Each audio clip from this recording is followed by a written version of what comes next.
My role has been to improve the models that we use to make projections of climate change and sea level rise. Sea level rise is a complicated subject. It has many aspects to it, what the ocean is going to do, how the glaciers are going to change, and so on.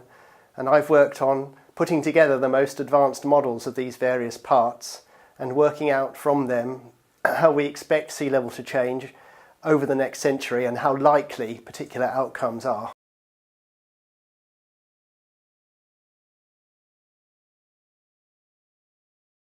We have at the moment quite a lot of uncertainty in what we expect for a given scenario of emissions of carbon dioxide, and that's because we have uncertainties about processes that haven't been observed very much in the climate system so far and how to represent them in our models.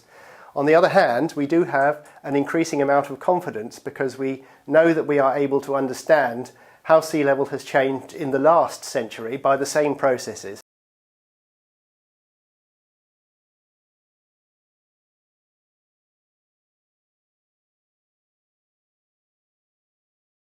The models make a range of projections of sea level change between now and 2100, and it depends a lot in the first place on how much CO2 and other gases we emit as a society. So it really could range over a broad spectrum from maybe a quarter of a metre of global mean sea level rise to up to a metre or more maybe by the end of the century.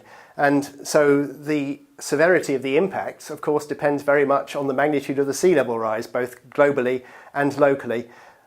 But with any amount of sea level rise, extreme events will become more frequent. So, for example, with a half-metre rise in sea level at a particular place, you might expect that an extreme sea level of the kind that might overtop your flood defences may become 10 times or 100 times more likely than it is now.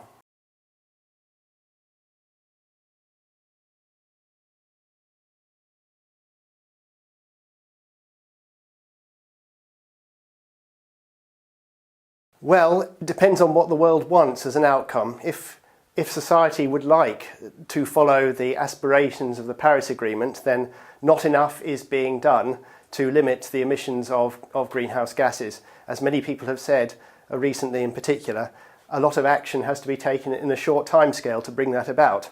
And in fact, whatever we do, it is not going to be possible to avoid some amount of climate change and sea level rise in this century, and especially for sea level rise on many centuries to come, because there are very long timescales involved in the adjustment of the ocean and the ice sheets. On the other hand, the question isn't really as simple as is it or is it not too late, because there's a range of possible outcomes, and for sure if we reduce our emissions there will be less climate change and sea level rise, so it's a matter of choice.